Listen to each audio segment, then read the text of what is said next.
When I grew up in Lebanon, everything was rosy, and you started projecting the future, as something continuing, just as rosy. And then Civil War happened, and it was a shock. What the hell happened? How things could break unexpectedly, and something you never imagined would happen. And it became an obsession for me, of how things fall apart suddenly. And I explained it in The Black Swan. So that was a big contributor to my obsession with things that will look different from their past, where past is not an indication for the future, and try to characterize what makes things break, and what makes things not break. So, and Beirut is weird because it had been living in sort of some kind of crisis for the last 3,000 years. Okay? Beirut is not it's the youngest city in Lebanon of the big cities, right? The others are older. My village, Amioun, is much older, right, by the way. So, and Byblos is 8,000 years old. So, but if you look at the history, you see from the Bronze Age collapse on,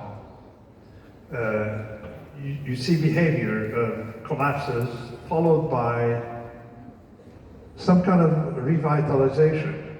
That things get better after the collapse in some cases. So that sort of like gave me ideas both of how things fall apart and how things sometimes bounce back better than they were before. So this is how it helped. Plus the other thing is, just like Dubai today, but to a lesser extent, Beirut was much more cosmopolitan throughout history, and was a city of the Mediterranean.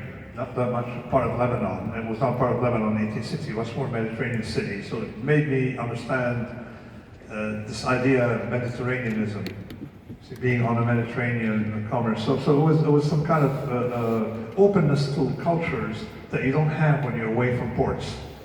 Ports, typically, and you notice city-states like to be in ports, because they're not hungry for territory.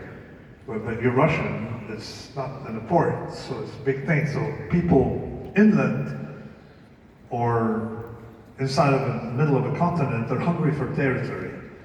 I'm sure you know what's happening now. If you've read the news somewhere, that part of the world, someone is hungry.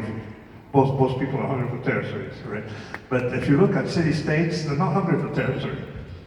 They're hungry for commerce. Completely different.